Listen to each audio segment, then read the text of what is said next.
Hey everybody, welcome to episode 73 of It's Just Bodybuilding. I'm your host, Big Ron Partlow, sitting here with Dusty Hanshaw, the freak. What's up, buddy? Man, the end of an era today. This is our last episode of the year. Yes, it's the year in review of It's Just Bodybuilding.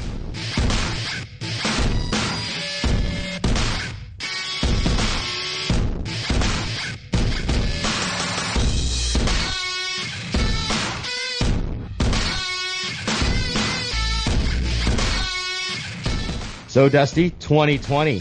You know, there's a few great things about the end of the year that I love. I used to love them even more back when I was a kid because I always loved the sports highlights reels of the year. You know what I mean? And, you know, nowadays, I mean, I guess I'll look them up on YouTube or something. I'm sure someone will make some good,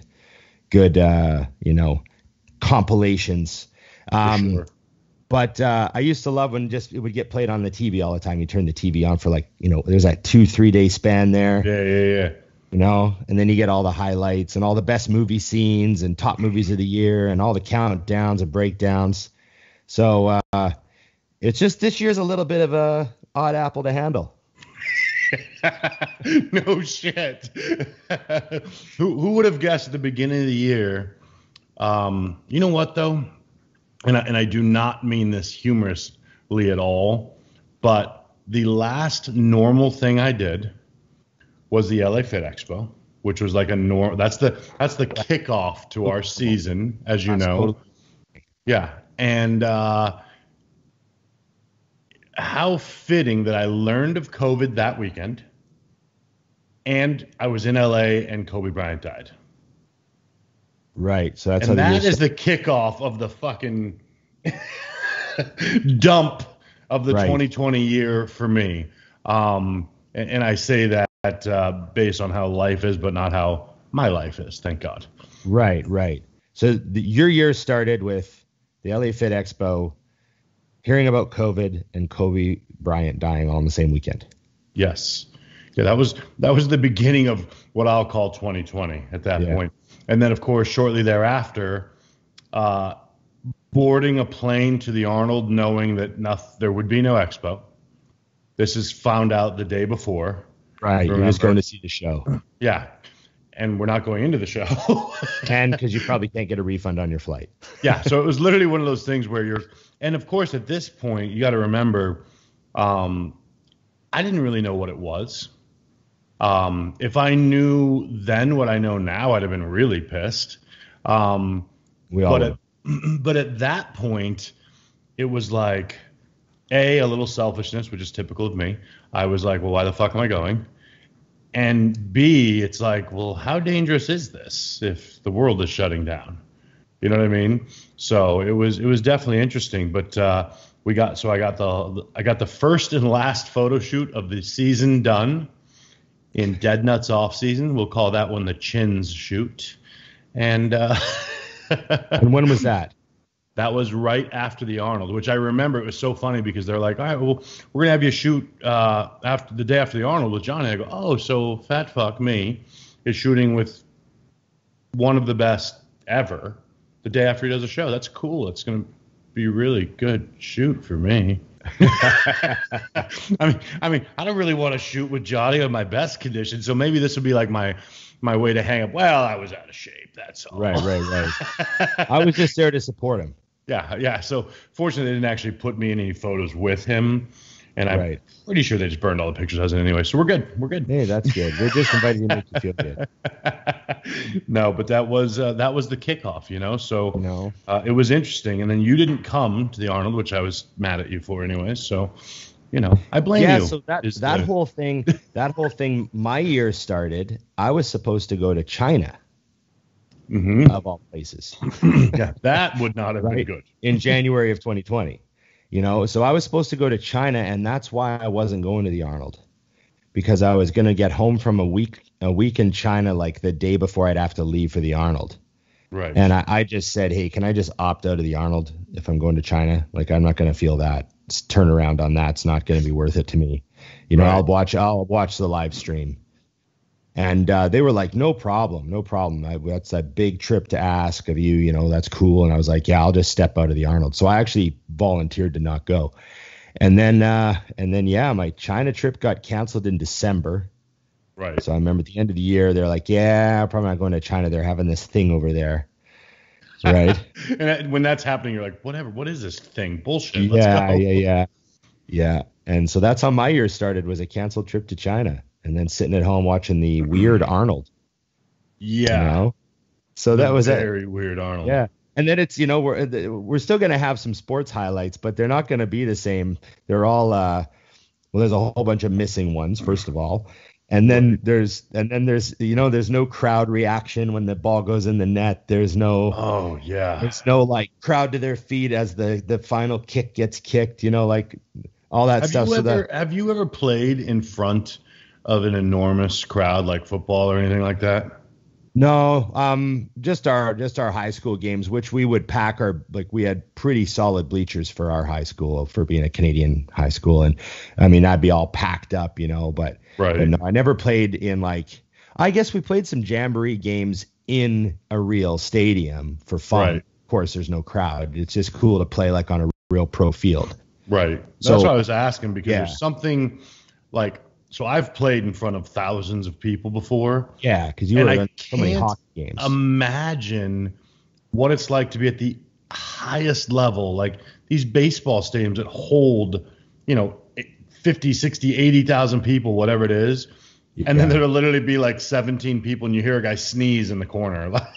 You're up to bat and you hear a guy cough. And hey, keep it down. I'm trying to focus here. It'd be weird. I heard some fighter, I can't remember who it was, there's so many of them, but he made he was just being funny. And he goes, yeah, marching down to the ring and then fighting with no crowd feels like you're fighting for some weird billionaire's entertainment. Like you brought to a private island and you're just in like a no crowd death match.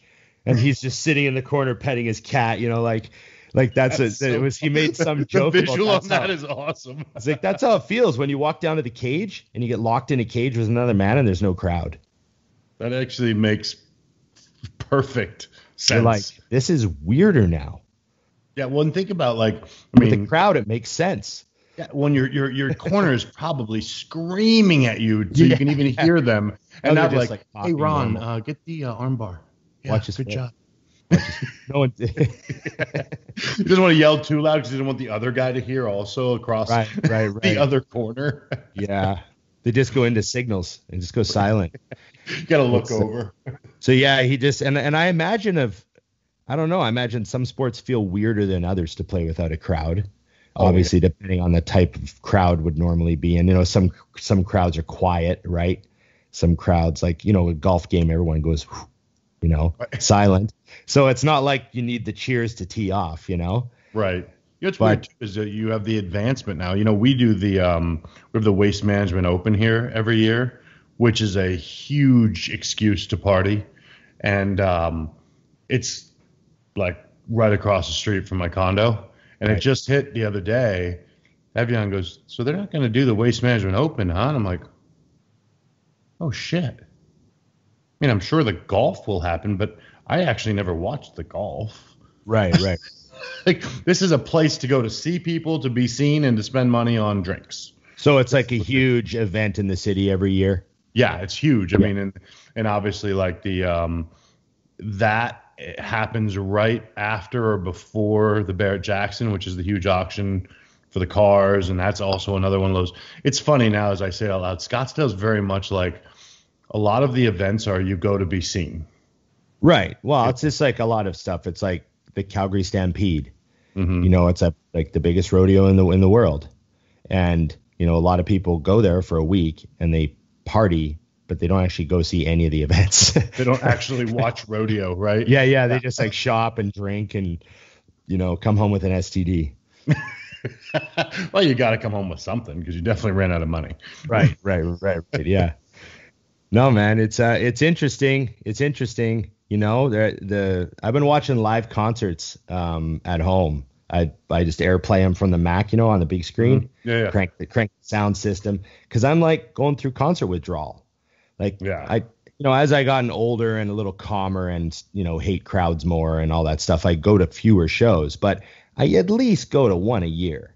Mm-hmm. Like what you would call a concert, usually maybe two. And this year was going to be a good year. I had tickets to 2 Rage Against the Machine shows. I was going to see them in Vancouver, and then I was going to fly to Edmonton and see them 2 nights later. No way. And then I had tickets to 2 Tool shows. I was going to see them in Vancouver, and then I was going to fly to Edmonton and see them like the next night. I don't think people understand the commitment that is, because flying in Canada is the most expensive thing in the world. Oh yeah, it's like people, and you got to understand, people in the U.S. don't understand. Like if you're going to jump off flight and fly to Florida or something, it's a couple $100, no big deal. You guys charge more for Canadian travel than you do to fly to the U.S. Yeah, no, I had for the Tool show it was like $900 for me to fly to Edmonton. It's a 90-minute flight. Put that into perspective, people. Like I didn't know that either until being with Mutant for so long, and then finding out, I'm like, so that's why you guys fly me to Toronto. It's cheaper. Yeah, cheaper to bring you up. Yeah, it's pretty funny, but it's commitment. You see, that's what I mean about money. Like I buy no name brand oatmeal, but then if Tool's coming, I'm like, how many shows can I see? Can I fly around for $10,000? Can I get tickets to 3 shows? What if I land a set of tickets in fucking Toronto 4 nights later? Am I flying to Toronto? How much are flights? How much are hotels? And I'm looking it up. And you're gonna do it. Yeah, So that's just, there's a few things like that I go crazy for. So I had tickets to all those shows. I had Joe Rogan tickets, all canceled. The last thing, the last normal thing I did was in January. I saw Bill Burr. Oh well, it's a good way to go though. Yeah, and it was because my China trip got canceled. I was able to get tickets to Bill Burr. So I landed some and I went, and that was the last normal thing that I did this year. That is crazy. I mean, it's funny, like you said, when you do the usual look back. I don't typically look back on my year because it's kind of status quo, even though they're cool. I mean, I think when I'm away from bodybuilding, I'll look back and go, holy shit. Here's a question. Here's a question for you. You always try to find the positives or pull the positive memories out of stuff. So let's go back to the first shutdown, I guess, for everyone who's had 2 shutdowns. We'll go back. We'll talk about the first shutdown. What's your best memory of the first shutdown? Like if you're like, the one, there was that one thing that was actually pretty awesome that I had to focus on, and do you have something like that? I would say, I mean, the best, most positive memory I had was realizing how tight knit the bodybuilding community is here. Because obviously, I mean, like everybody, my first thought was, holy shit, how am I going to work? And it sounds funny, but I mean, that is how I view going to the gym. It's like, this is what I do. Also, it's oxygen, Yeah. So when I realized it was happening, I made one phone call and I had keys to a gym that I had never trained in. Really? Yeah. Called the owner. Obviously I knew him. And I had sold him my supplement stores, and he owned this gym now. So called him up. He literally was like, oh yeah. What time can you meet me today or tomorrow? I'll get your keys. Like, you're fine. Gym will be shut. You're going to go in the back door, this and that. And then that has now, as life has it, spiraled into this thing where that gym is home now. I don't actually have a vested interest in profits of that gym, but how do I say this without sounding wrong? But it's mine. You know what I mean? So like, I am the guy that's like policing the gym while I'm there and making people put shit back, and Yeah, you respect it and appreciate it so much that you're taking a certain amount of ownership with how you lead by example there and all that stuff. Yeah, and now it's my only gym. I have free membership to every gym in town. And it's the only gym I go to. I drive 25 minutes to go train arms. That's cool. There's EOS Fitness is 3 minutes from my door. And yeah, now it's completely home. So that has been really, really cool. And then watching how that's grown with me, like the gym is a madhouse now. Like he has created something, and I think the buzz that's been created by who's going there, like people walk in or people will sign up for that gym over the phone. Yeah. Never seeing it. Yeah, all right. So when I show up there, I just put the card down and I'm good to go. Yeah. That's normal, which, as you know, when you've probably done that with your gym, like it's such a thing now that people don't tour. They literally walk in, they're like, okay, I want a membership. Well, it's funny. We stopped allowing trials and drop-ins like a long time ago. So like if you want to train, you have to be a member. So like you can't try it out. And people just walk in the door and put their card down and they okay, where's the bathroom? It's over there. Okay. I'll figure the rest out. Yeah, you know. So that's pretty cool. I'd say my favorite memory was I really like, it was a unique experience because in all my 30 years of bodybuilding, I'd never done it. And I tried to appreciate it and really remind myself daily of how lucky I was. But training in that gym alone with just me and my training partner, playing music over the speakers, no headphones, blasting tunes. That was like the highlight of the shutdown. I mean, the rest of the shutdown, there's no highlight. Like, I mean, you could bang your girlfriend at different times a day because you're not working. But other than that, there's nice. That's a little nice addition. You can have there's more time to nap. That was a plus. Right. It was. You're really digging now. It was pretty I mean, if you're working on your computer, the shutdown literally meant you had no schedule because there was nowhere to go. You couldn't leave and do anything. So what the fuck? So it was a weird time, but getting in the gym and cranking music and I mean, obviously just being able to train was a highlight, but training in a gym like that, like a fully equipped super gym, by yourself, like it was kind of neat because I remember thinking like, oh, Dorian used to do this all the time. Cause I remember reading, I don't know how long he did it for, but as far as I know, he used to train at like 9 or 10 in the morning before the gym was open. Cause they get those British gym hours there. Right. Yeah. So he'd train at like 10 a.m. and then open the gym after, you know, which I could totally see because it's awesome. You know what we did that was fun? I didn't like turning the lights on.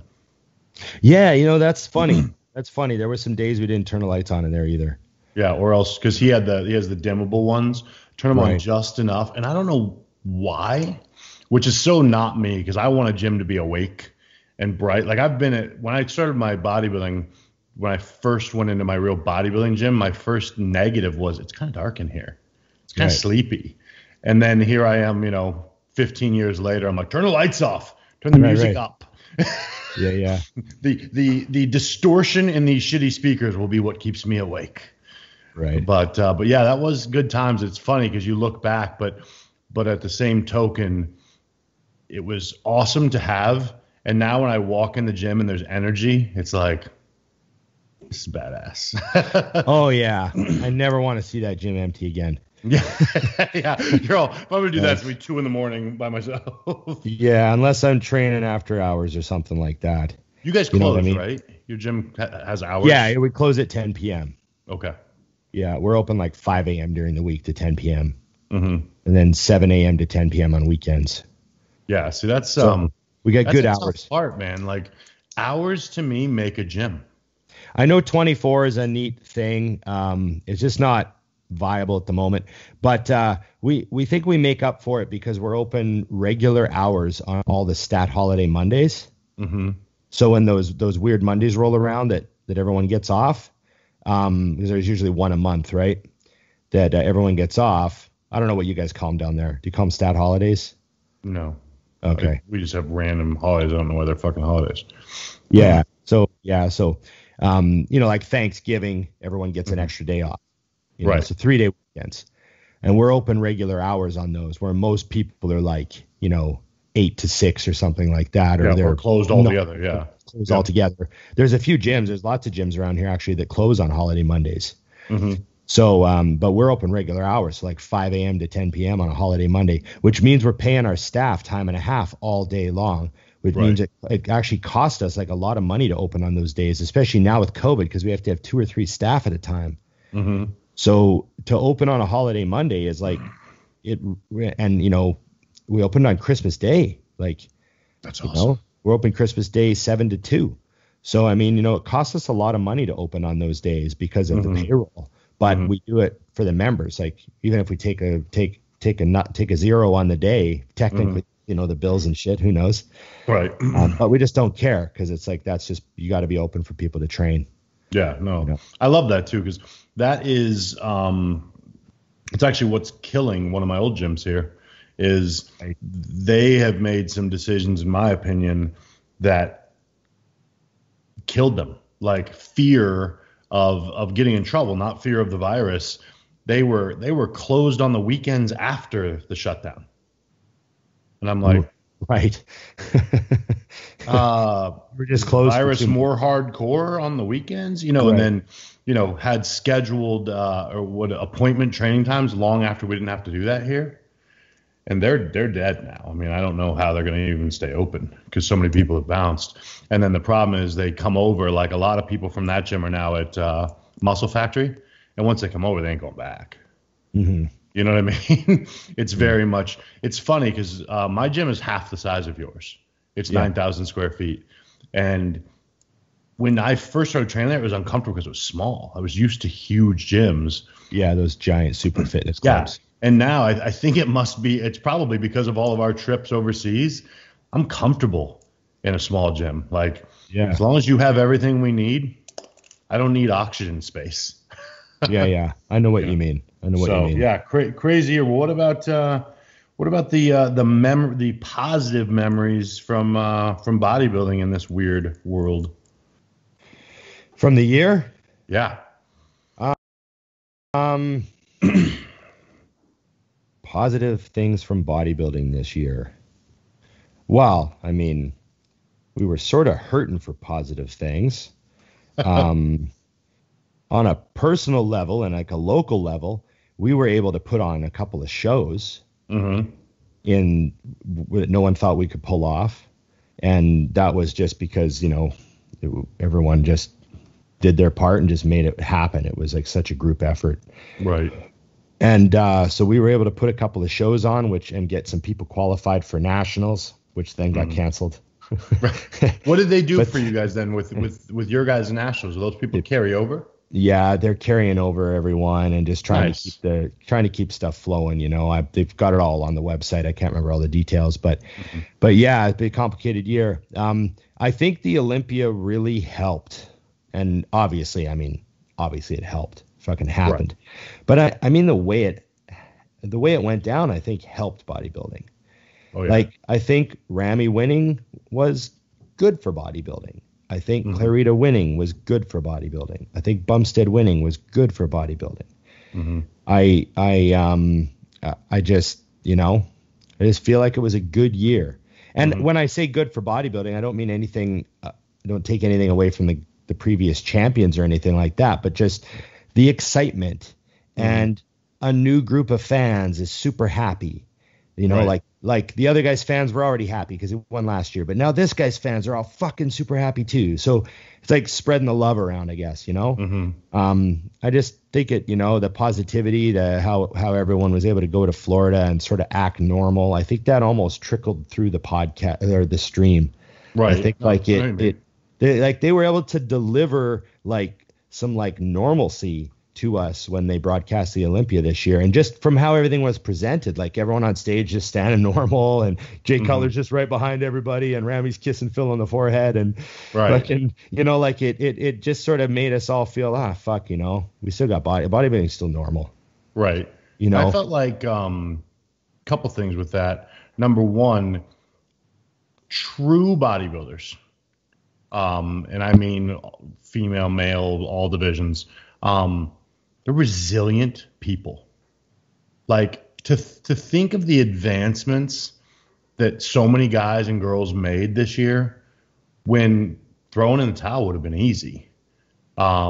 Not competing or not finding a way to train. I mean, I'm saying this all the way down to people you and I will never know, like my clients or your clients, that just found a way to train, found a way to eat. Yeah. You know, it was good to see. And I also felt like at the Olympia, the one thing I noticed from the podcasts, or I'm sorry, the live deal podcast, was I think people have an appreciation this year now. Mm-hmm. Because it was always at our fingertips. So it was so easy to bitch when things weren't perfect, when it wasn't exactly what it should be. This year, like, people are like, holy fuck, there was an Olympia.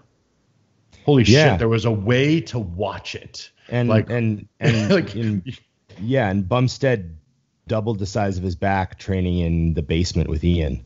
Yeah. On a fucking Chinese made, those cheap kind of, those Smith machine double stacks that everyone's buying to put in their basement. Yep. I can't remember the brand, but I know it's from overseas, and it training on one of those. And like Ian says, if you put like 6 plates on the Smith, the bar bends, so it drags, so he can only go to 5 plates on everything. Right. But like they're in there training on that, and closed gyms and all sorts of bullshit. And Chris shows up with the back that's twice as good as last year. Yeah, I mean, and Clarita, we're doing barbell rows and not even having cables. Right. And he shows up looking like that. And, I know. We're in second, third, and fourth. Like, they all improved too. And everyone had the same story. The only reason we know Bumstead doubled the size of his back training in the basement is because he's a champion. So we're all paying attention to the story. But it was so drastic. I mean, if you told me that was a 2-year transformation, I would have been impressed. But there's a lot of people that made improvements and came in fucking looking awesome. Mm-hmm. So yeah, crazy times, man. Crazy times. I'm hopeful that looking into the new year and years, that enough people have the feeling I do, which is, I'll be honest, when you've traveled and done what we do for so long, I mean, I'm 13 years deep into worldwide travel now. Yeah. By the middle of the season, you're kind of burnt. I always was good at when you walk into the expo hall of doing my job, but I wasn't always excited to get on the airplane, to be honest with you. Right. Now, whatever is left in my career of getting to do that is going to be recognized as lucky as shit. Yeah. Every single one, no matter how tired, it's going to be like, holy shit, I get to do this one more time. I feel like I was almost there. Like, it's kind of funny. We started season 6 of Mutant on a Mission. Mm-hmm. And I went and filmed 2 episodes, the only 2 that we did this year, right? Yep. We released them in I think February and March, or whatever. Mm-hmm. Released them earlier in the year. But we went and did those 2 episodes, back to back in one trip, right? 3-day trip. Yep. And I remember I came home and I was like, holy fuck, that's exhausting. Like, I can't believe I have to do 4 more of those trips. Right. And then now I'm like, okay, I was just a little tired from all the traveling. I'm really, really hoping I get to do more of those trips. Right. You know what I mean? Like, there's you want to get your ass kicked a few more times now. Yeah, you realize I was a bit tired from all the traveling and flying and constant being on the road every month. But this year was more exhausting. So I would rather go back to being travel tired rather than stress tired. Right. Do you know what I mean? Stress tired. This whole year has been stress tired. I'm like, okay, let's go back to being travel tired and worn out because we have too many cool things to do. We can't fit them all into a month. Poor us. Yeah, poor me. I got all these cool things to do. Fuck, So yeah, that was noticeable. I got a shit ton of questions, dude. Dude, you better, let's get firing. And I'm gonna I have a bunch, but fire a couple, and then I will toss some your way as well. It's funny. This is the first one I came across.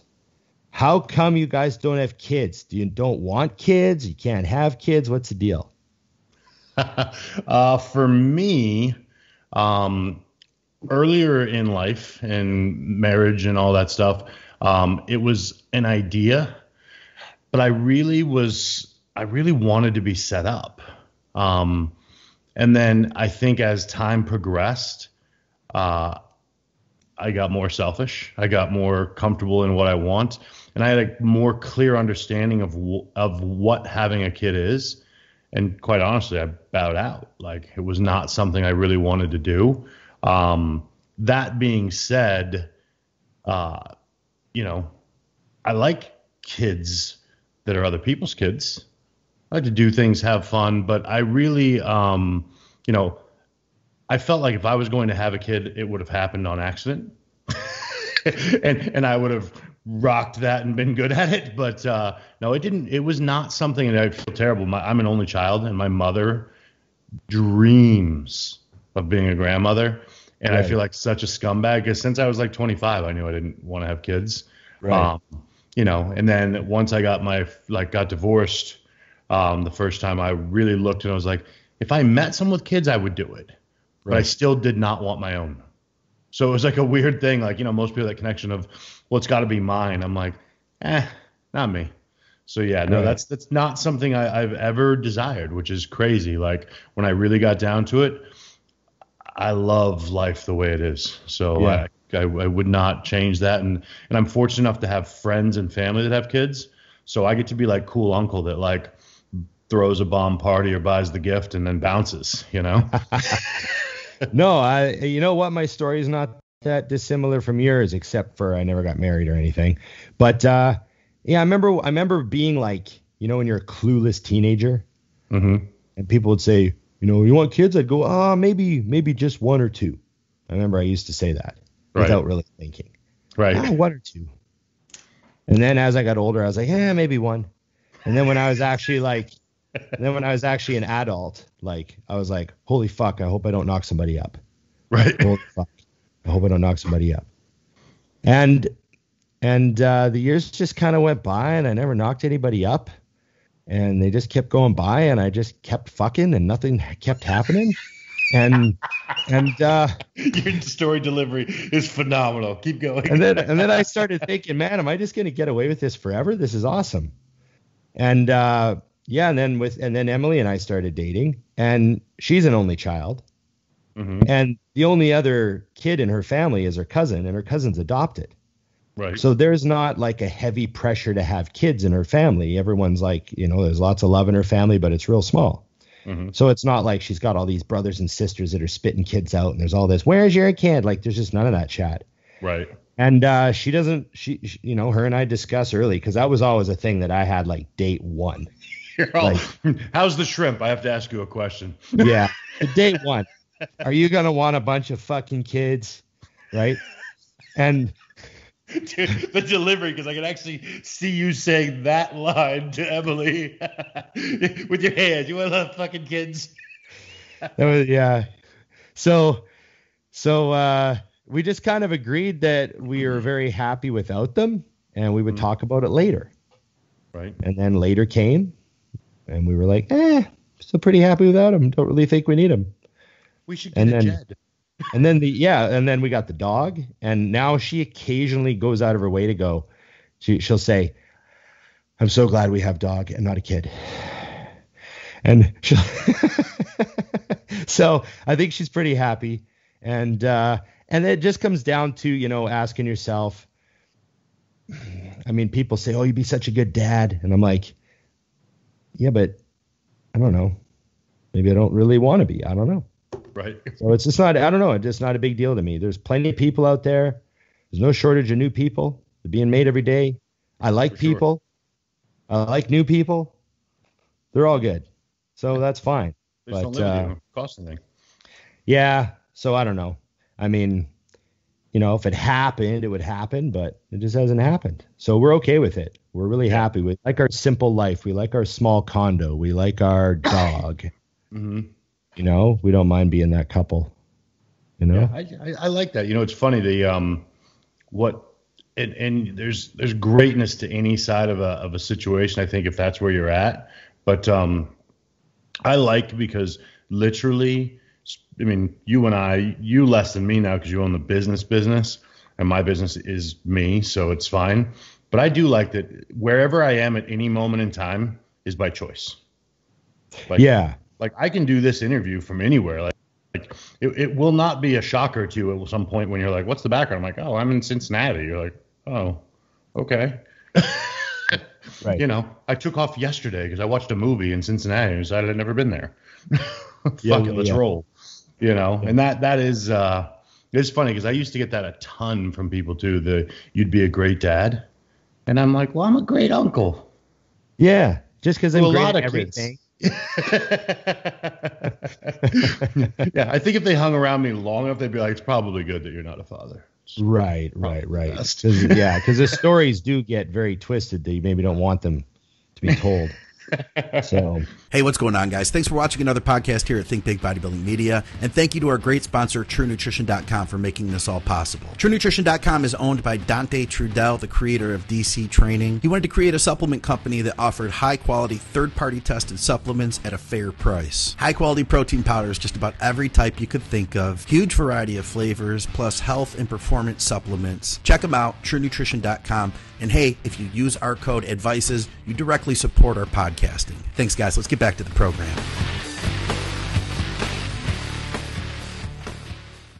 What else we got? You got some good. I like this. You let off big. Ooh. Well, I had to get it out of the way. You know? I get it. It was a good one. I knew you'd have something funny to say about it, so you know what I mean? That's a no from me, dog. So here's one. We've discussed it before, but I get it all the time, and I can't remember what you think. What percentage of underground GH do you think is legit? I mean, first off, I have to laugh because Chad did this during our interview the other day, and I always laugh. I love in the bodybuilding world that we create percentages, and we just go, yeah, that's about right. You know what I mean? Like, right. I brought him in at 95%. I'm like, well, what's the other 5 look like? Never mind. Right. It's all theoretical. Yeah. I mean, here's what I know. I think that there's probably quite a bit that's fake. Fortunately, number one, I don't use underground growth. But when I've heard of it or seen it around, someone will have already tested it. Right. You know, so that would be my rule of thumb with that is find out. And if you've been in this game very long, this information finds you. Mm-hmm. You know, I'm always blown away because people are like, oh, how do bodybuilders come across X, Y, Z? And I'm like, if you're legit, it finds you. Yeah. Like, you know, someone will know to probably ask you if you need these things that wants to make some money. But yeah, I mean, I think a lot of the stuff it seems I'm hearing really, really good reviews of a lot of the stuff underground. I couldn't tell my best friend how to know because I don't do that stuff. Right. Yeah, you know, I have to admit there were a lot of years where I didn't pay any attention to any underground GH at all. Like mm-hmm. I actually didn't use a lot of GH.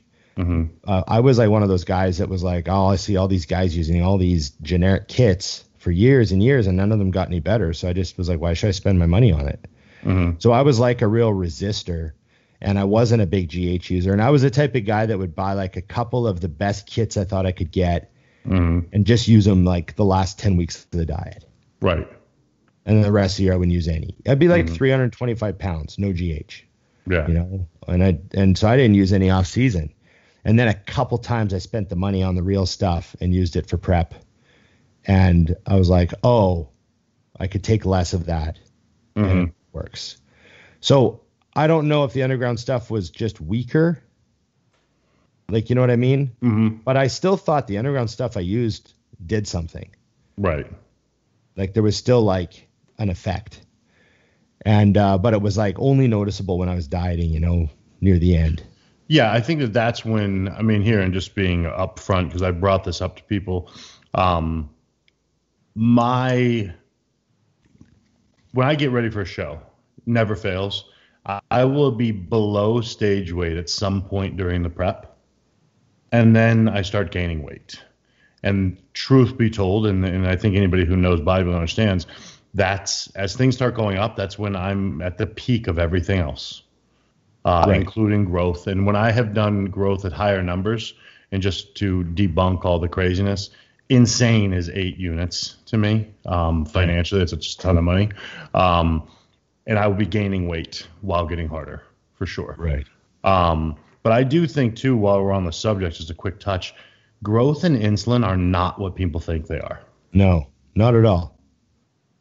Not at all. That's just, I get to ask that. Is growth a must to do? No. No. I know a lot of guys that have turned pro and never used GH. Mm-hmm. Me too. And I also know a ton of guys that are pros now who stopped using insulin because they just, meh. Yeah. And it's such a normal, and I get it. I was there. I remember when I was like, I'm going to use insulin. I'm going to get fucking huge. And I remember like starting it and being like, huh? Right. Where was the big bang I was waiting for? What happened? Yeah. They are big misconceptions about those two. So I guess we didn't really answer the guy's question, but we talked about GH for a while. So I hope that's good enough. Which counts. We talked about drugs. You're welcome, sir. Chucky, you win. You're a terrible host. You know that, right? That's funny. Go ahead. You got one? I got tons. Let's see. Oh, I got a good one next. That one you already know the answer to. Okay. Because mine have already been answered, I have to throw this out like this. It's going to make some noise. What's your advice on home gym training for all these people who are now back to screwed on COVID? Remember that volume is inversely related to intensity. So if you're stuck with nothing but bands, you just do a lot of sets and reps. Mm-hmm. Just focus on trying to get a crazy pump in the muscle. If you can do that, like if all you had was bands, I would just be focusing on getting a crazy pump. What do I have to do to get a pump in my quads? Mm-hmm. Max pump. I'd be putting the bands over my shoulders and squatting against the bands. I'd be, using whatever. Maybe you got a barbell or something. Whatever you got. If you only have 225, do sets of fucking 20 on the squat. Mm-hmm. Just volume your legs. Volume. Do a bunch of sets. Because the amount of weight and the intensity that you train at is inversely related to the amount of volume that you can tolerate. Mm-hmm. So like, fuck, man, if you got to do 20 sets of 10 on the squat, maybe that's what you got to do. Yeah, no. 10 sets of 10, 10 sets of 20. Fuck, go into the garage and squat 2 plates for as many sets of 20 as you could possibly squat. And by the time you get to, set 5 or whatever, you're just fucked.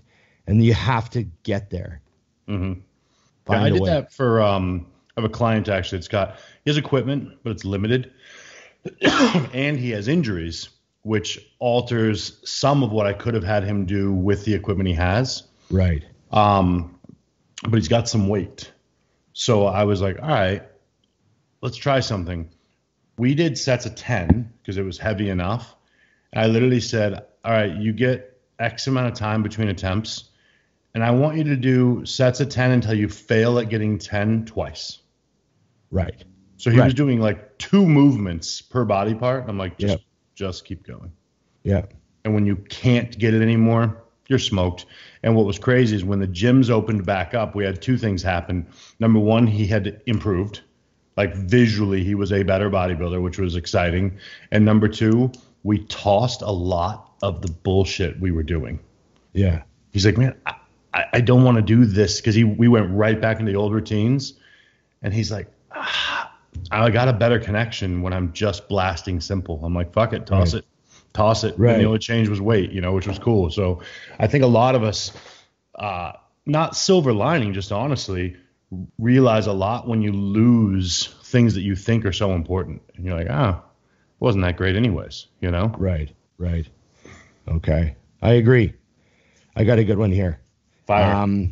Which would you say was the peak era for extreme PED usage amongst the top pros? Okay. Tricky question for me. I want to argue that here's what's tricky. I want to argue that the extreme numbers are probably higher now than they were before. But I think a lot of people assume in the 90s and 2000s they were, because I think the drugs were better. Right.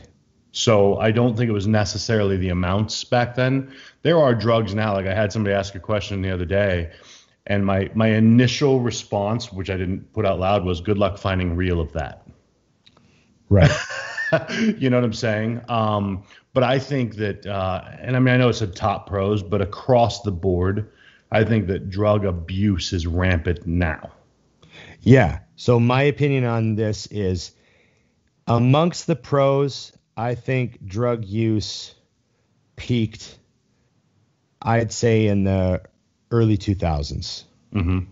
And I have reasons to say that just from what I would hear and conversations I would have with people. However, I think drug use amongst pros is actually down a lot now. Agreed. However, drug abuse amongst amateurs, especially local and regional level, is at an all-time most ridiculous now. Yep. All-time worst. I got talked to a guy the other day. I mean, I told him, I said, man, I just don't think I can help you. Like, I would love to take your money and give you a plan and have you make gains and improve on it, but I just don't think I can help you. And I had to just turn him away. And he was taking like 600 milligrams of Tren a week with 1,000 tests. And he was just calling that like, oh, I'm just on a bit of stuff. And I'm like, what are you on? He's like, I'm just taking some tests and some Tren. And I'm like, oh, well, you know, how much? And he goes, well, 1,000 test and then 600 Tren Ace. And I was like, oh my God. I'm like, what the fuck? What is that? And he's like, oh, it's like just off season. And I was like, oh man. So I looked at his contest cycle for his last show that he didn't even look good at. Mm-hmm. And it was fucking crazy. It was like 3,500 milligrams a week. And I just said, dude, I'm going to give you like a little tiny stack. Like you're going to go off and clean out and fucking get smaller and feel like shit and get yourself healthy first. And you don't want to give me money to do that. Right. Like, you're going to pay me to have the worst 4 months of your life? Right. Because that's what you need, you know? So what do you do? So that's the stuff I see. And, but amongst the top pros from who I talk to and what they say, things have changed. The health of the body is now understood to be one of the reasons that you get in good condition.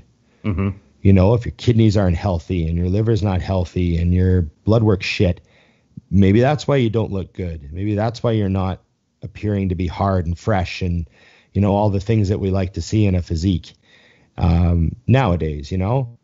Like, you know, it's like, look at Chris Bumstead on stage. And, I mean, you and I know Chris more than the other people do. The people that are trying to look like Chris are fucking killing themselves. Yep. Trying to look like Chris. And I got news for all of you. You're not Chris. Chris does fucking nothing and walks around at 270 pounds and pulls. Remember, he didn't deadlifts know 500 for reps. He didn't know, and I know a lot of people don't get this, but until the Olympia height, he realized he has 10 more pounds. So he's been being cautious. Not even cautious, man. Like trying. No, I'm saying trying not to grow too much. Like, no, yeah, that's what I mean. Yeah, want to grow. Like, please do not grow too big. It's crazy, you know. This the people look at those physiques and they think that what they're doing is what they're doing, mm-hmm. And it's like, no, man. Like the divide between. I remember talking to Jay about this, mm-hmm. and Jay telling me, like, being very honest about, like, 2004, we were going for it. Right. And you're like, that's it? Yeah. Even you who knows thinks it's going to be a little higher because he said we were going all in. You know, just stuff like that. So it's, yeah, it's just important to, I think that knowing your... I'm not trying to ruin anybody's day out there. No. You know what it is, though? I think you also have to realize that there's levels to genetics. Mm-hmm. I didn't really think of this until I got called out by a friend. When I think of genetics, I think of Bumstead. I think of Dexter, like guys that have it on all levels. And then my buddy goes to me, he goes, what do you weigh right now? Because I said something about my shit genetics, and I mean, I'm talking structure and blah, blah, blah. Right. He goes, what do you weigh right now? And I think it was 284, 282. This was a couple of months ago. And I was like, yeah, I don't know, whatever. And he goes, how long has it been since you pushed for size? And I was like, oh, years. How many meals do you eat a day right now? I'm like, I don't know, 4. He goes, 284. Eating 4 times a day and just training your ass off because you love it. It's not a level playing field. Right. And that was like a wake up, because it's true. It's like the average person would wither away to nothing. People can't even tell when I'm on or off based on my lifts because they don't change that much. I lose a rep or two. Right. So you realize that and you're like, huh? And then like I posted up the other day, like I started pushing just the diet for a couple weeks, like really consistently. And I woke up and I was like, oh, 297. Holy shit. Your triceps look enormous right now. Yeah, it's like the body's just adapting to food. Very big. And I'm like, yeah. I haven't started the other things. Like I haven't taken growth. I haven't taken insulin. I'm thinking, right. So what I thought was going to take X amount of time is going to take half of that. Right. And that's just food. So there's definitely levels to this. So you look at a guy like a Bumstead and you just got to realize like, okay, but he's not human. Yeah. It's right. So let's not look at him. And I realize now I said he walks around at 275 pounds. I meant he walks around at 250 pounds, but he looks like he's 275 pounds.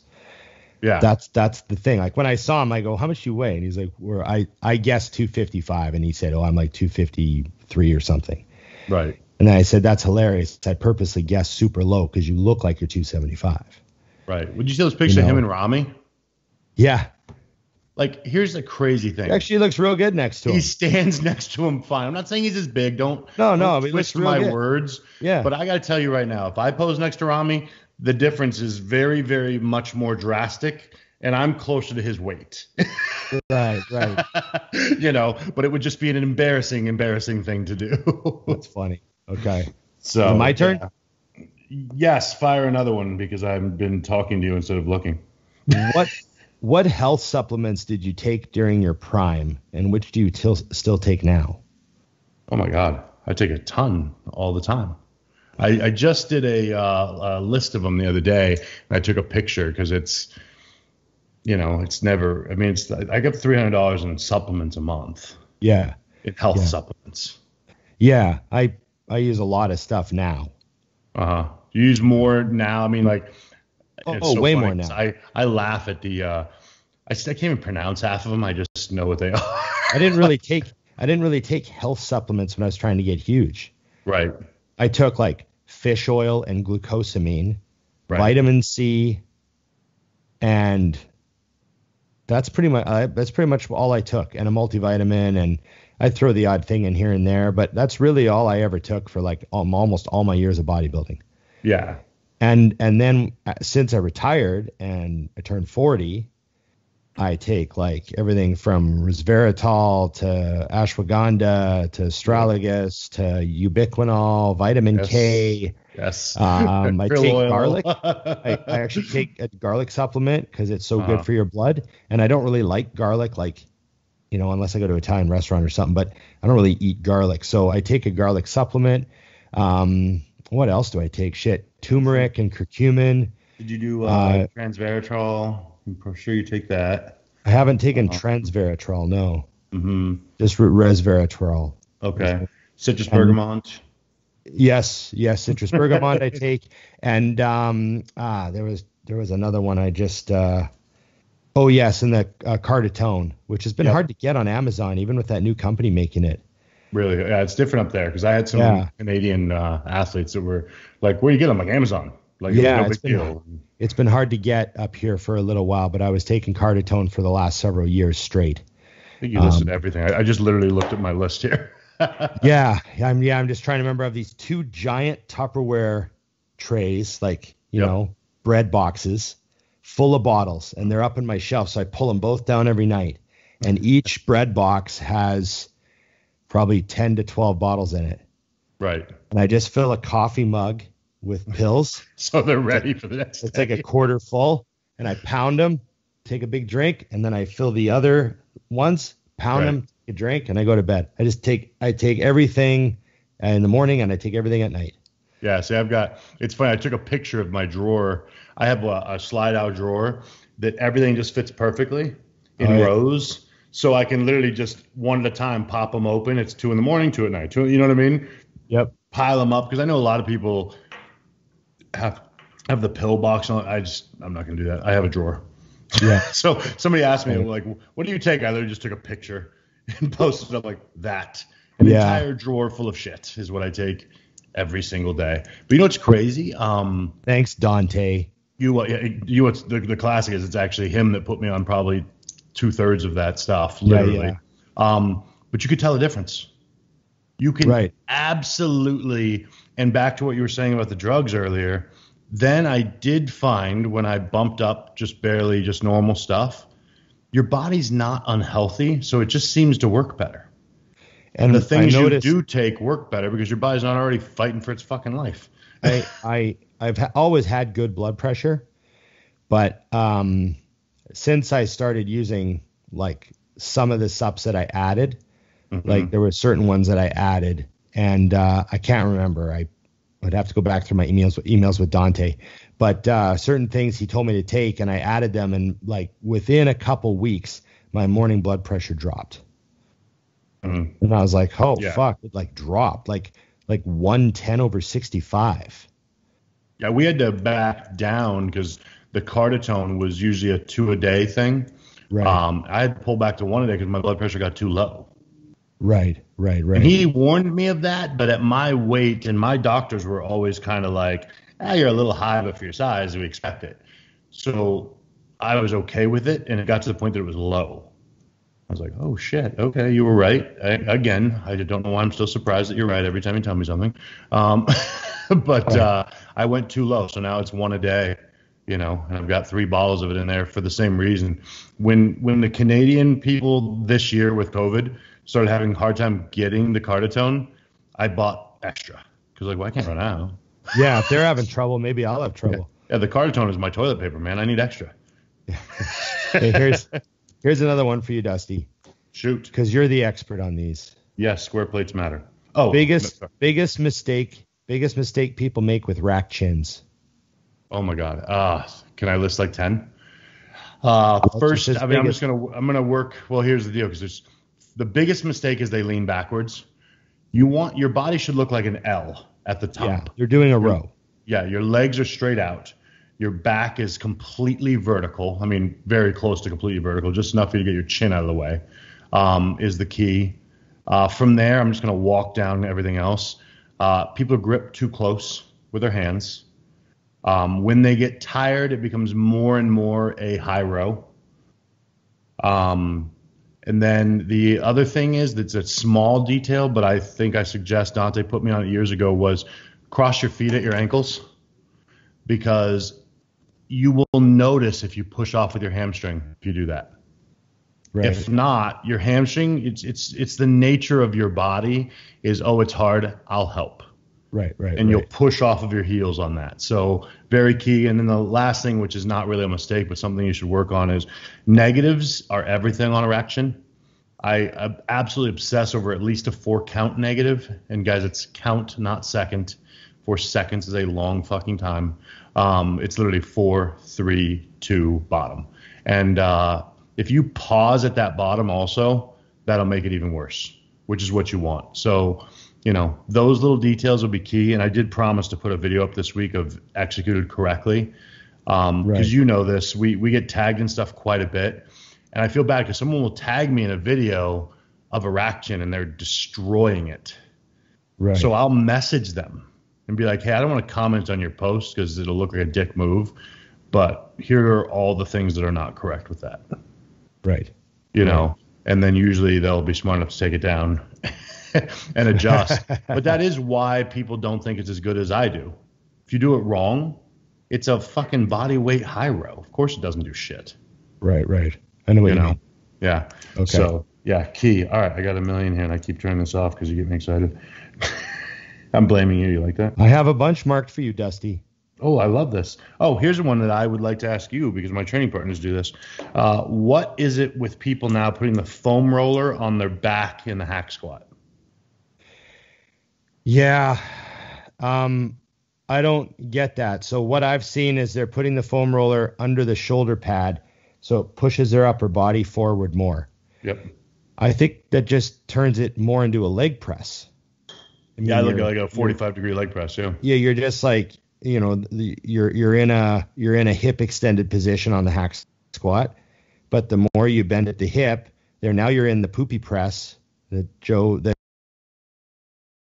doesn't like, right? You're in that stupid hammer strength poopy press fucking thing that they call a hack squat, but no one else calls a fucking hack squat. This is a hack squat, and now you're in the poopy press. And so I think when you put the pad under the shoulders, it just moves you up like that. Technically, you're probably able to lift a little bit more weight because your hip flexed a little bit, and that would bring more glutes and hams in. Because I mean, that's the whole reason you're so strong on a leg press is because you're hip flexed. Right. So I don't know. I'd never tried it, so maybe it makes you weaker. I don't know, but I don't quite understand why they're doing it. Maybe someone did it on a certain brand of hack squat because they felt they liked it better, and then it got put on Instagram, and then someone else started doing it, and then someone else. Oh wait, that's how most of this stuff happens, Dusty. Right. Yeah, I think that's the deal though, because that was asked to me. I think because Tommy and Will were both doing that, and I'm funny. I'm like, you comfortable? Yeah, okay. I don't even when I'm training, I'm doing what I need to do, and as long as you're not doing something stupid that's going to hurt you, so I don't even ask why you do that. I'm like, okay. So technically, that doesn't make it riskier or anything like that. It's not like someone is doing something that you're like, like I saw one guy once. He put 2 25-pound plates on the hack squat, and he put his heels on them. Right. And I was like, dude, those are metal plates on a metal foot plate. There's nothing stopping those from just shooting off under your heel. Like they're literally sliding around, and he's like trying to get them centered for his heel, and he puts his heels on them, and the one like moves a little, and he like moves it back with his foot and starts repping out. And I'm just like, I went over and I'm like, hey man, there's no grip happening there. Yeah, I own this gym. You're not doing this shit. Yeah, like if you lift your toe, then that plate now goes and shoots off. So it's not like that sort of stuff, because that stuff I would speak up about. But doing just an alteration like that, as long as it doesn't look like they're going to get hurt or anything. Do they feel stronger? Do they move big weights doing it, or do they take a plate off? I think Tommy was just having a hip impingement issue. So I think he was, he's working his way around something. And it was funny is this week I had been nagging him about getting squat shoes. Right. And he got them, started them last week. And this week the pad was gone. Right. So he elevated his heel a little bit, which helped out his hip a little bit, up the chin. Yeah. Because I am a big fan of that. And I definitely overstate this. So I don't want people to think I'm completely an idiot, but someone will say like, well, what's the best position for your feet on a hack squat? And or a leg press. And they're talking about toe positioning, not high or low. And I'll go, where you feel strongest. Yeah. Like that's the most generic answer. I can get into detail, but if something hurts, that's not the right way. Those types of things. But yeah, I'm not a fan of that. And I definitely can't see why that's a good idea. You know what I mean? Okay. I have one for you. It's very important. Shoot. I need to hear your reasoning. Oh, boy. You can only have one fruit for the rest of your life. What fruit is it? Let me think. One fruit. An orange. An orange. Yeah. Okay. What about berries? What if you could only have one berry? What's your berry? Blackberry. Blackberry. Okay. I love blackberries, but I use raspberry jam. There you go. Very off. The orange is because I like oranges and cinnamon with tequila. Ah. I see. I use the healthiest thing I've ever eaten during an unhealthy adventure. See, tequila lovers like The Rock would appreciate that you chose that for your tequila. Yes, very key. So now, what is the salt lime tequila is the traditional? Yes. You know, is that actually a Mexican thing, or did the Americans make that up? I don't know, but I do know that I'm assuming that's actually a Mexican thing, and I assume yes. But it's like kind of probably an old thing that's not really forced anymore. And now it's just it's kind of like the way you do it, you know? Yeah. Especially if you're a frat or a sorority girl or a frat guy. Yeah. And at the end of the day, you're really just trying to get them liquored up to make some bad decisions. So if they want some salt, they can have it. Where does the orange and cinnamon? Is that like an ultra hipster Scottsdale invention? Well, this is going to shock you. Okay. I want you to sit down for this. Oh, good, you're already sitting. Jose Raymond taught me that. Oh, see, tequila lovers, right? Yes, we were at the Arnold. Yes. Classic. I believe he had just won. Oh. And he was like, "You do tequila?" And I'm like, "It's the only drink I like." Okay. So we ordered silver, and I hear him say, "Do you have oranges and cinnamon?" And I'm like, "The fuck?" You know, I immediately thought of The Hangover. You know, when Alan is putting pepper on the tiger's steak, and he states that tigers love pepper, but they hate cinnamon. And I was like, what is happening right now? One shot. And I was like, I never need to see a lemon or salt again. Perfect. Game changing. So silver is the tequila. Right. Orange and cinnamon. Everyone, you're welcome for your education on It's Just Bodybuilding and Alcohol. I appreciate that. I think if I had to pick one fruit, I think it would be bananas. Makes sense. It's a shake thing also. They're versatile. They go good with peanut butter. Go good with chocolate. And those are on the road, easy to eat. Easy to eat. You don't need to put them in a container. They already have one. They're not tough to peel like an orange. That's one downside of orange. Yeah. They're very, very fast. True. Yeah. You know, I think that would be my pick. High in potassium, which is really the real reason you want it. They're good. So that would be my pick. And if I only had one berry, I think I'd go strawberries. Yeah, I get you. Yeah. Not fighting you on that. I'm a cheap ass. There's a lot. I knew that was important. But your tequila story really nailed home your reasoning. Yeah, I think a lot of people were probably a little confused, like an orange. Because, it's definitely not. There's nothing convenient to me about an orange. You know? Like the fucking mess. Like, people, right now we're down to like 10 listeners. Yeah, I brought them back. It was a good episode until they started talking about fruit. Oh, here's one that I need to ask you, because I actually answered this on my Q&A, but it's important. If I feel tired from a long day and week, would you push through the workout or just do it the next day? I'm asking you because you're a business owner. Meaning I don't think you know what it feels like to be rested anymore. Read the question again. I need to know if I missed anything. If I feel tired from a long day and week, would you push through the workout or just do it the next day? Yeah. So okay, so here's my one sidebar. Caveat. I was going to use the word caveat, but I opted out and used sidebar. That's a long story as to why I did that. I had a conversation in my head about which word to use. So you didn't think I'd know what a caveat is. Go ahead. No, it wasn't about you, Dusty. I know you would know that. Define tired, right? Mm-hmm. So, okay, is there a situation when I was in my days, or even now, where I would postpone a workout or delay a workout due to being tired? Yeah, there is a situation in which I would do that, but the definition of tired might not match what another person would define as tired.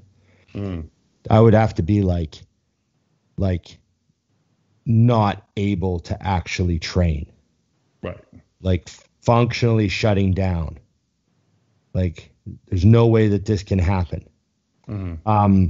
But Otherwise, get your ass in the fucking gym and have yourself a 45-minute high-intensity smasher and get to bed and know that you won the day. That's what I would say. Mm-hmm. And I just think back to, like, I used to go to football practice and hit and hit and hit and hit, and both my knees would be bleeding, and then I'd walk to the gym and squat. Right. My mom would pick me up at 7:30. I'd train for like 2 hours straight. Right. And then I'd go home and just eat and eat and eat, skip all my homework and go to bed. Which is key. Like a good teenager. As you should. I mean, look where your life went. Good decisions. I know. You know what? The reason that I brought that up, though, was he specifically said from a long day. Yeah, like that doesn't sound. Yeah, I think you have to. Doesn't sound urgent enough. Yeah, just like you said. Like, here's how my answer was on my Q&A was, I don't remember when I owned the retail stores ever not having a long day. I would have had to taken 7 years of my life off from the gym. Yeah. Because I was always tired. I don't remember ever feeling rested. But I did find that when you get in the gym and get moving, it's there. Also, if you know that you're not backing out of that workout, mm-hmm. and you develop a habit of not backing out of that workout, it actually carries over to the next long day, and you make more efficient decisions. Right. We also, I think, everyone's long day could be improved. And what you do when you get there. So yesterday, coincidentally, when I was asked this, I've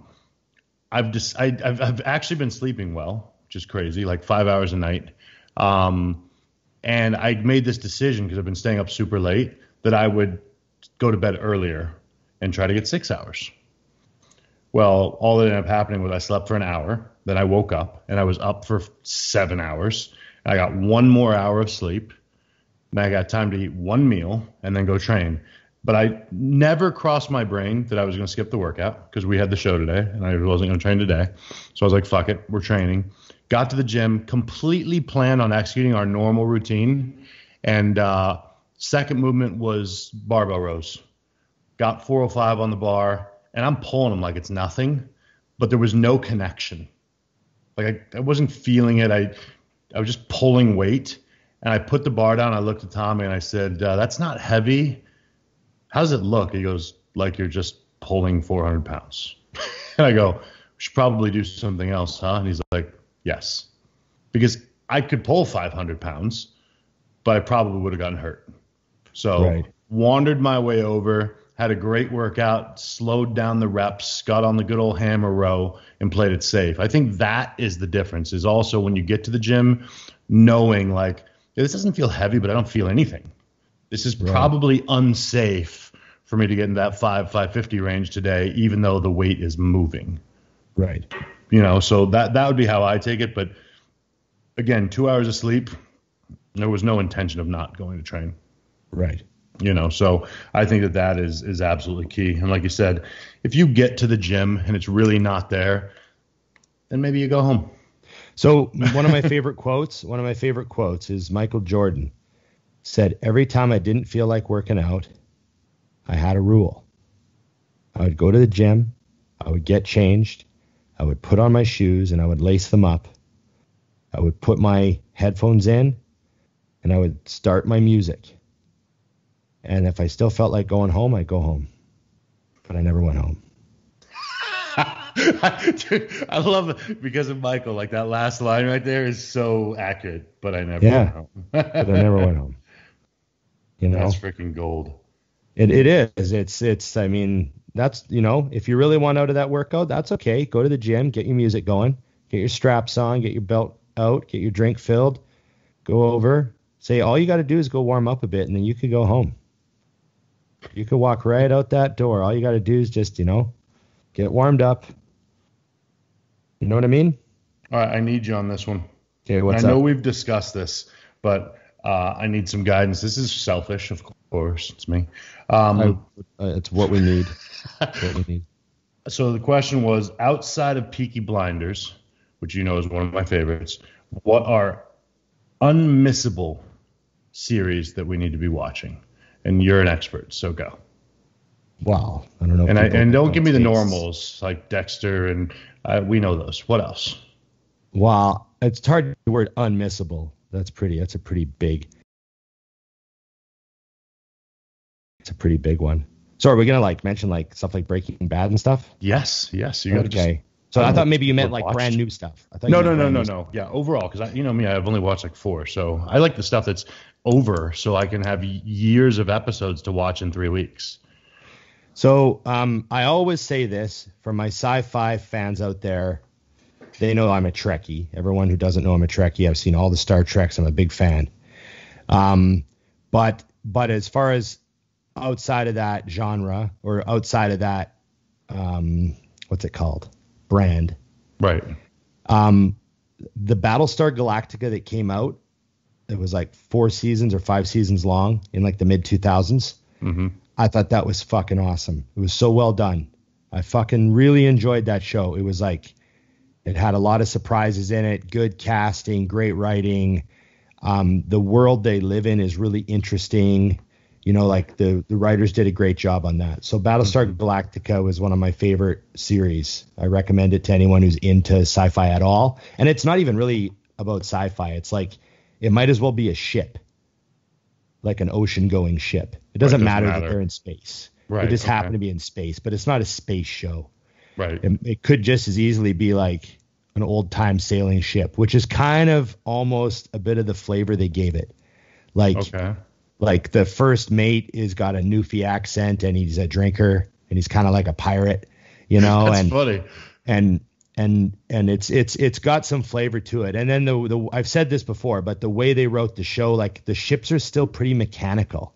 It's not all magic. Like there's an engine room where parts are moving and they've got to fix shit. And it's cool. It's the world they created is cool. They don't use computers because the enemy is a computer. You can hack them. Oh, okay. Yep. And so none of the computers can be connected. They have computers, but they can't be connected. They can't have networks.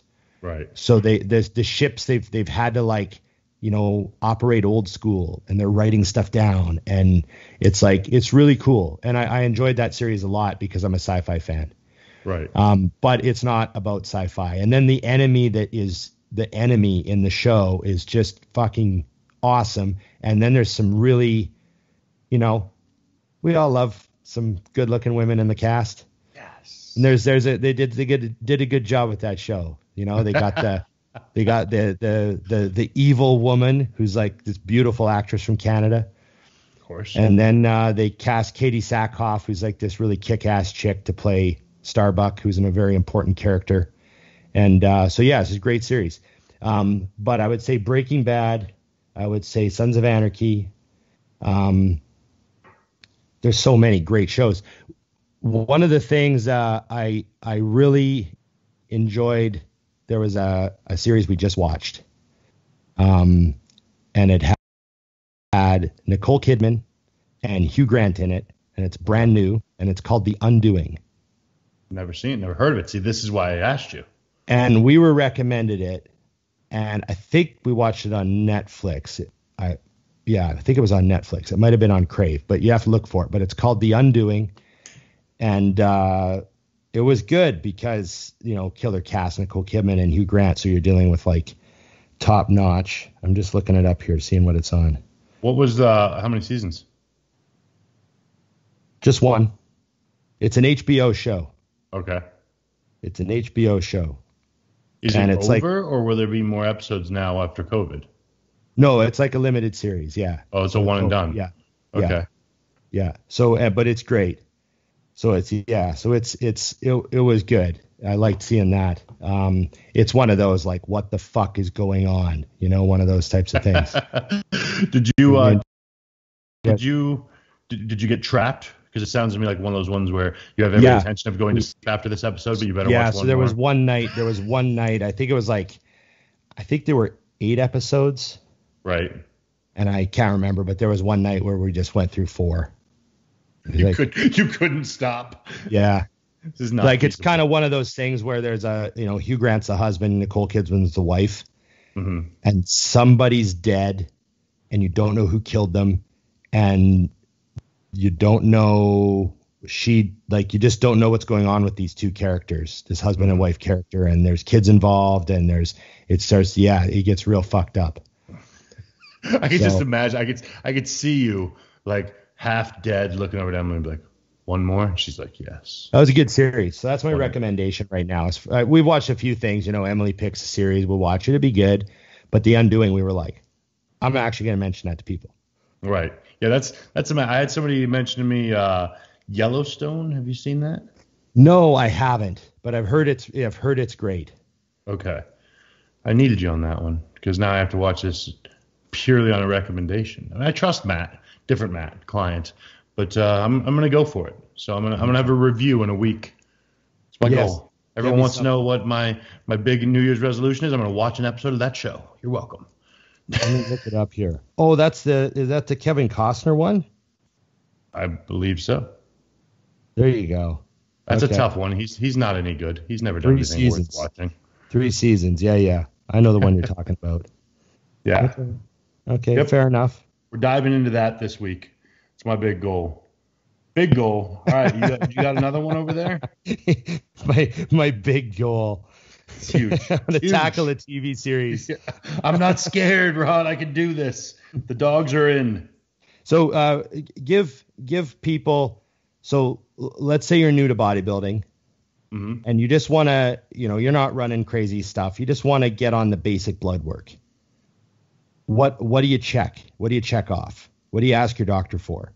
Quick checklist of like the main things that you want to start with. Usually, at least here, they have a basic, what they will call like a basic male health like screening you can do.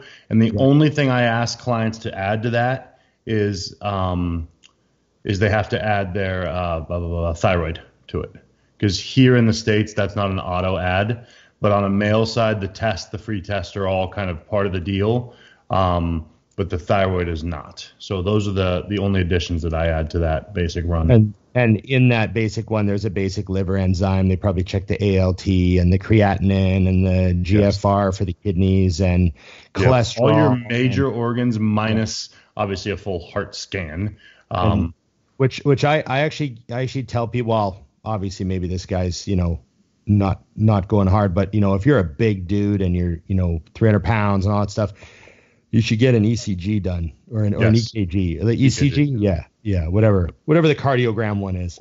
Yeah, Yeah. No, that's actually something I have not. I told Dante I wanted to do it this year, and he was like, absolutely. And then shit got to be a mess, so I have not done that yet. So luckily I got blood work done right before the shutdown when it wasn't a hassle, and it was like mint. So I actually haven't gotten blood work done again this year because that's all I can do. You're so clean. You're so clean. It only probably got better from there. Yeah, no, I still have gotten blood work done. But I'm stoked to hear that someone's asking that because I had you'll love this, Ron. I think I might have called you bitching about it a few months ago, but had a guy come in, was on a pretty massive cycle. And I said, listen, for me to help you, I need to see your blood work because I don't like this and I don't want to be handed a mess by you. And then you get sick and the world says, oh, well, Dusty did that. Right. So I wanted him to do a full panel. So, it wasn't going to be cheap. And I'll never forget, he went to get it scheduled and he emailed me back and he said, how often am I going to have to waste my money on this? Because all I want to do is get big. Right. And I remember reading that word, waste your money. And I was like, I don't profit off of this. I have literally pretty much told you that the reason I'm doing this is I'm certain you have fucked up your health. Right. And before you die, I don't want to be on my watch. And all you got out of it was, this is a waste of money. Right. Yeah. I know. I just find, and it's funny because this is a question I have that I'm going to do in 2 seconds, but no one, at least in the bodybuilding world, it feels like no one is concerned with their health until they're sick. Yeah, until they get a scare. I know what you mean. I know lots of guys like that. I know lots of guys that are, they're like, oh, I got a bit of a kidney thing, but I'm just taking a little bit of Anadrol. I'm just like, oh man. Oh, yeah. okie dokie. Yeah. What? No, I haven't asked you. I haven't asked you about your Christmas yet. Well, I don't do traditional Christmas. Do you have a Festivus pole? So no, and I don't do the religious Christmas because I'm not religious. Okay. So essentially for me, Christmas is just a day. And I don't buy, fortunately, I don't have kids, which I guess that part would be cool to have kids, because I'd love to spoil this just shit out of some kid. But the only thing that I do is I put aside an amount of money that I donate to different causes, things like that, just because kind of feel like you should. Right. And then, I do a dinner. I did 2 nights in a row at my mother's house. Okay. Which is that's all Christmas is about. That's the best part. Yeah, we went over there, had fun, and we went real traditional. We did tacos. There you go, the Arizona Christmas. See, you fucking desert people. Yeah, we went. My mom was like, "What do you want for Christmas?" And I hate. That's what happens to people when they don't have weather. Yeah. You're like, oh, we should. Yeah, because I'm not. Well, could you imagine if I was like, I'm having some soup? You'd be like, what? It was 76 degrees Christmas Day. But I had Tommy and Evian came over to my mother's house, and Tommy and I had a eating competition on accident. It just happened. Okay. So there were. I assume that Tommy won up me. I stopped at 17 tacos. There you go. And I think he did 18, but I think with his metabolism, he should have had to have done 34. Right. You should get like a 1.5 to 1 ratio or something like that. At least. This fucking kid's metabolism. I remember, I think I told you this on the show. I was prepping him last year, or it was before the shutdown and everything became a mess. And I'm looking at his diet. He's kind of dropping quick, and I'm like, fuck. So I pull up his diet to make some adjustments. And I'm like, holy shit, I'm reading the diet. I was like, fuck, where's the diet? This isn't it. So I texted him. I said, hey, this is embarrassing, but I don't know what the fuck I did. I lost your diet. I don't know what you're doing right now. Because everything was just cranking, So he sends me the diet. It's the exact one that I had, but the calories were too fucking high. Like, this has to be losing. This has to be. So then I texted him. I said, you know what, dude, just pull the cardio then. And he goes, well, I'm not doing any cardio. I was like, well, fuck, what did we do? I said, I go back and I look. You know what the only change I made was? I took out the 14 Eggo waffles he was eating. Right. You looked at the diet. You looked at the diet and you're like, let's remove Eggos and put in oatmeal. So that was the only change I ever did in the very beginning of the prep. And I'm like, I literally thought to myself, this kid's life sucks. I've had people like that before too. You look at the diet and you're like, okay, meal 5 is a giant bowl of ground beef and pasta with hamburger helper in it and a piece of cake. So I'll just change that meal to a big steak and a pretty big potato. And we're going to switch the flavor of the cake. Yeah. Chocolate, and all of a sudden the guy's like 3 pounds a week. He's like, oh, it's off to the races. And you're like, Jesus Christ.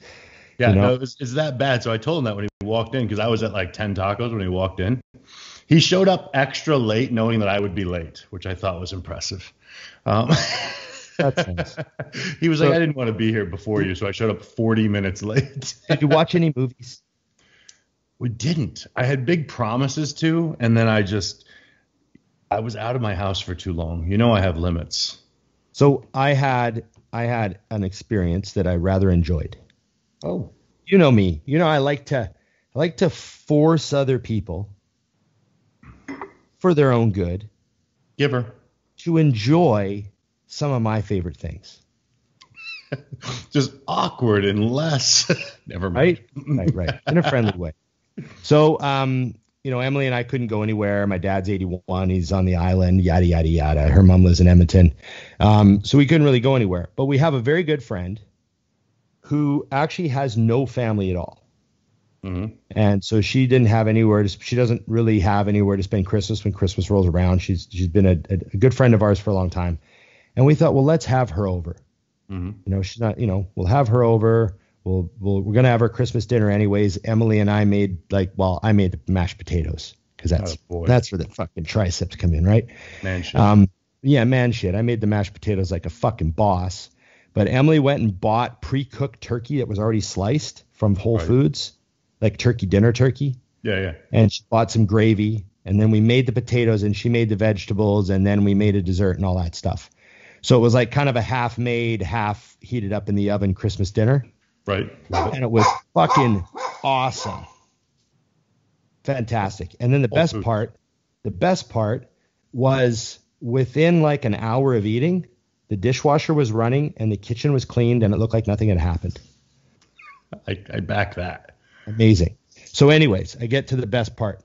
So we're like, let's watch a couple movies. You know, it's Christmas. Let's watch a couple Christmas movies, right? So Emily hadn't seen Bad Santa, and neither had she. Who is she? I need a name. So this is a friend of ours. You don't need to know. I do need to know. Text me. Go ahead. So anyway. Sarah, go ahead. So she'd never seen Bad Santa either. So we watched Bad Santa. Awesome. Fantastic. I enjoyed sharing Bad Santa with gift. It's a Were gift. They dying? Gift to them. Yeah, it was pretty good. Then it just happened to come up. You know, it was like related to what you viewed, holiday movies. Right. And I'm like, have either one of you ever seen Die Hard? Yes. And so we started it. I said, well, I'll just put it on. I'll just show it to you. 1988, little time machine. Boom, throw it on. Yeah. This is Die Hard. This is how it starts. And we just sat and watched the whole movie. And it was, you know what? I know I joke about watching Die Hard every year for Christmas, but it's really not. It's really just on TV and you kind of see it. Yeah, you don't sit there and watch it. Yeah. But I haven't sat and watched like beginning all the way through to the end without like switching a channel or checking out another movie or going to eat or, you know, something like that. It was actually like sit and watch Die Hard. It's been a long time. Fucking still holds up, man. Of course it does. It still holds up. It's solid. It's solid. It still holds up. It's like you don't watch it and go like, oh, this was good. You watch it and you're like, it's pretty good. Good action movie. Like, yeah. You know, some good lines, some, you know, pretty solid script, solid story. You know, obviously it's like funny because the tech is 1988, so there's no, you know, not on cell phones. Bad. So it's you know, they're not on cell phones, and you know, it's like a different world that they're in, right? So, anyways, I enjoyed the fact that I Bad Santa'd and Die Harded someone this Christmas.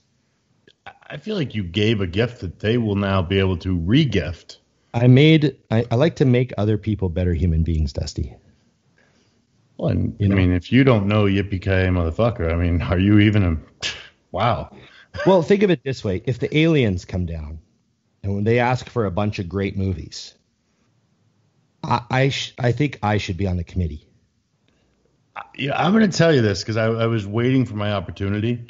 I think you should have a career, a job. You should be the guy that reviews anything. Like I would listen. I would go to Ron's review to make a decision if I was watching a movie, reading a book, going to a concert. Am I going to listen to this fucking new AC/DC album? Hold, please. Let me ask what Ron would do. And I dive in there, and by the end, because the thing is I've heard you give negative reviews. You're not afraid to be like, no, no. So yeah, I'm think that I'm gonna talk to my people. The gym's gonna have to let you do that out of the back office. Yeah, I'm definitely going to have you give a review of my life so you can leave some shit out and whatnot.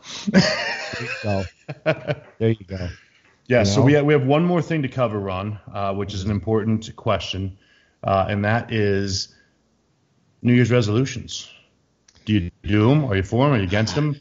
Or do you think people should do them? And what is yours? And if you don't have one, make one up because I said so. You know what? I don't normally do them. They're not something that ever really crossed my mind. Mm-hmm. I normally approach the new year with, a sort of a desperate panic to try to get the things I didn't do that year done. I love it. I fucking love it.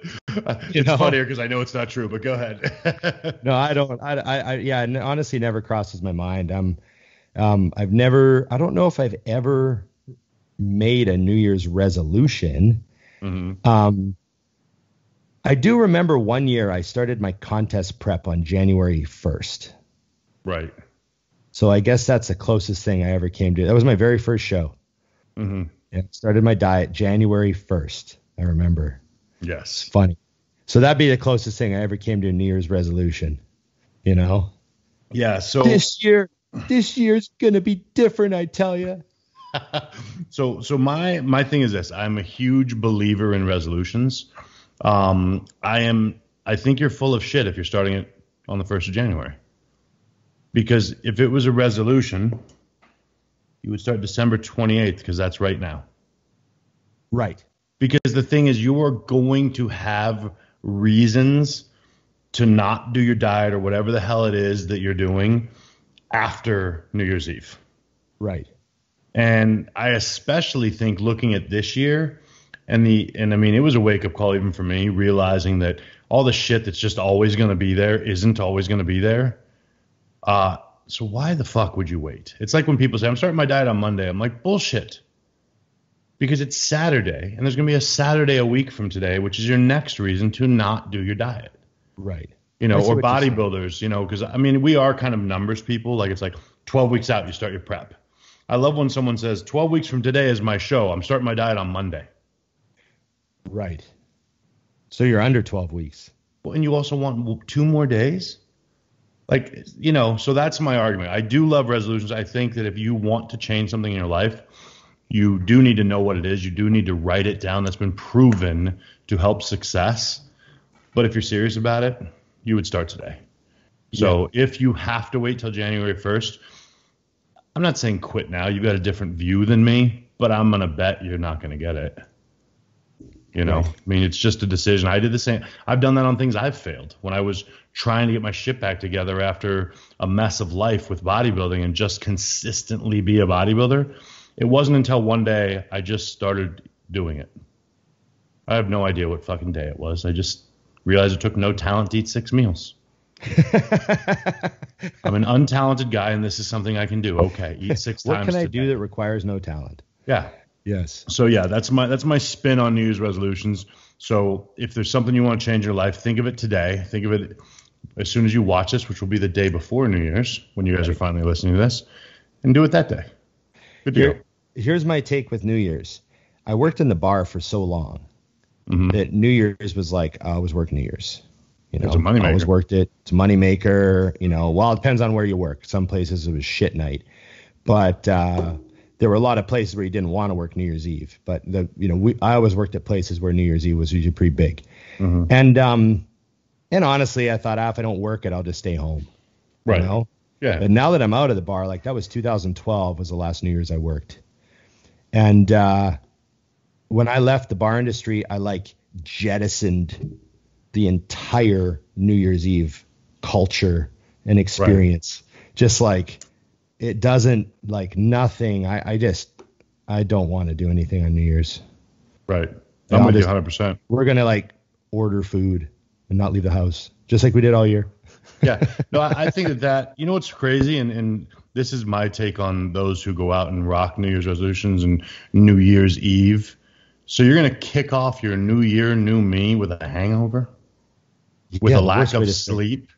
Like that's how you want to kick that shit off. Like, I just don't see it. I never have, you know, plus I look at it as amateur night. Like all I can think of is, I'll kick off New Year's with a car accident or die or a DUI or what? What's the hardest you ever partied on a New Year's? Oh, God, I was probably 16 years old, and my parents had a New Year's party. I was home from hockey, so I had come home, and my parents threw a party, and I was bartender, and I just got bombed out of my mind while being bartender. Hockey player, bartender. Yeah. So, they had it was kind of like a neighborhood party.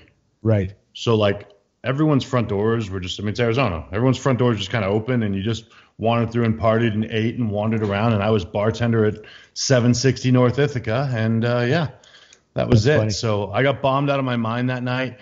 But fortunately, because I assume it's genetic, I don't get hangovers because my entire family are alcoholics. So strong livers. Yes. Well, that's why I got the shirt. Shut up, liver. You're fine. I didn't realize how quickly it would transcend into bodybuilding, but whatever. That shirt was not made for bodybuilders, but it sure fits us. Yes, definitely. I would say the most I ever partied on New Year's was when I was 20. I bartended at a party. It wasn't a bar; it was like a party. Right. And I think I got taken off the bar by midnight. Right. And like given to people to like take care of. Like this guy has to go. Like, he's was just. that in Australia? Where were you? No, I was home for that. Okay. And then when I was 22, the year I was 22, I was back in Australia, and we went and partied one night, and it was kind of one of those, what did I just take type of nights, and yeah, it was a long one. Let's say I took it. What did I just take? Yeah, I was committed it was a good 12 hours. Yeah. So yeah, that was a lot of fun, but you got to make sure you get in a few when you're young, but survive them and keep all your organs intact. I don't think I've ever actually, I shouldn't say that, but I've never went off the Richter since I could legally drink. Yeah. Literally, it was I was over it, but I mean, I've had too many. I mean, Jose and I have had some nights, but not like just annihilated. I haven't done that since I was old enough. It's different. When you get older, your idea of getting hammered is like, we had like 6 shots after dinner. Right. And we were drunk for like 90 minutes. And within about 4 hours, I was feeling like a lot better. Yep. That's like, and then I had a liter of water, went to bed. That's when you're older. When you're young, it's like, they start drinking at like 7 p.m. and literally drink till 4 a.m. Yeah. Just repeated ingestion of shots, and you just never like it's so much harder on you. Oh God. I always think about that in hindsight too. It's like, so you have one wild night that costs you like 3 days. Yeah. Because they say it's an hour a drink for your liver to process it, right? God, I didn't even know that. So yeah, it's obscene. So you and Jose pound, 6 or 8 shots at dinner, all real close together, and you got big, powerful livers, and you put in a liter of water, and then you both go sleep for at least 5 or 6 hours each before you got to get up and fly home. You're pretty much getting up sober. Yeah, you're ready to rock for sure. You're Plus, fine. You divide those times by 2 for Jose because he's not there human. You go. So yeah, I used to remember that after the very first year that Jose competed. I think the first time I saw him, and I knew him well, he competed at the Phoenix, and then we went out to dinner, and, we had a few drinks.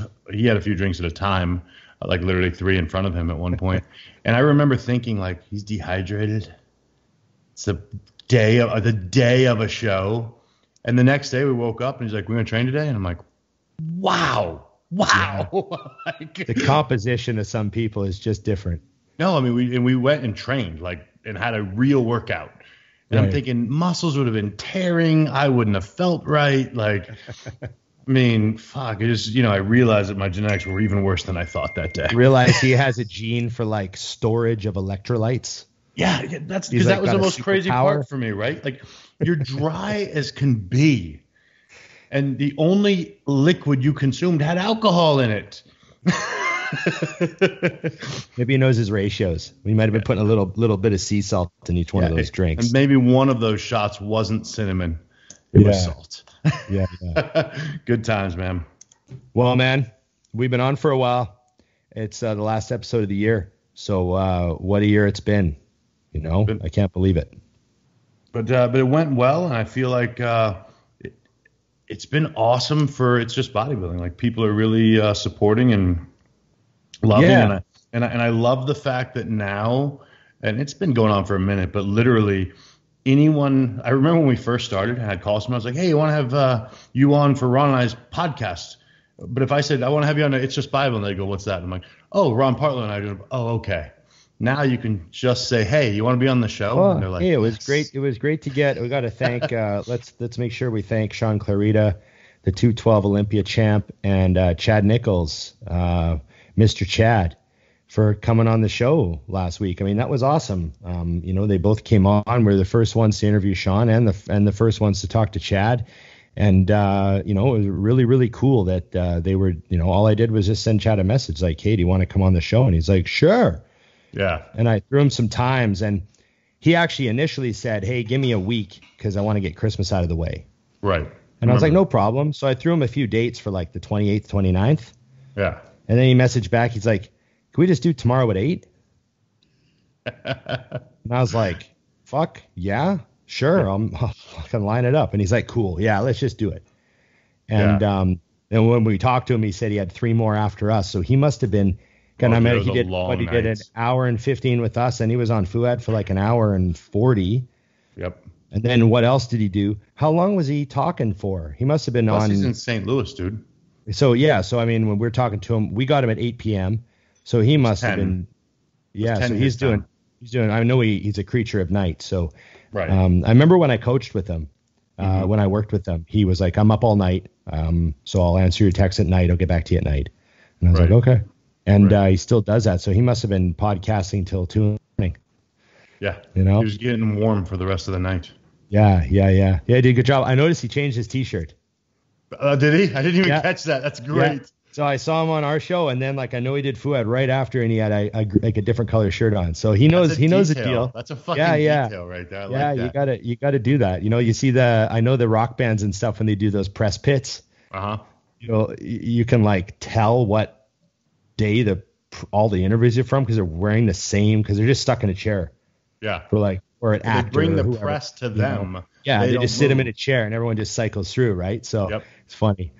So yeah, man, that's wow. When you're the king of the Olympia, you know, you gotta line those interviews. When I watched Sean, I watched one of our episodes finally because I wasn't on it, so it was exciting. And it was good, man. I really, because I know Sean, and obviously we've had him on. I don't know if it was you or the event or what, but he definitely peeled the onion back way more than usual. Like, and I don't want to, it's not down, not shooting down what he's done in the past, but I felt a much better connection to what his mindset was and how he approached the entire season, which was awesome. Yeah. He stayed focused on him. Yep. And he was just determined to improve. And seems like it was that simple. Like, I'm just going to get better and go there. Right. And not pay attention to anybody else. And just, how can I get better? And then bring it there. And that was it. Stayed tunnel visioned, all that stuff. It was great. And a lot of great feedback from it. So, but the Chad one's kicking ass and doing well. So thanks for everyone that's watching. Remember to like, share, subscribe, comment, ring the bell. That's when Scott will put the little graphic up here, I think. Yes. It's a good spot for it. And remember, everybody, we appreciate you guys. It's been a hell of a year. 2021's coming. Probably going to bring some new challenges. So be ready. And remember, just bodybuilding.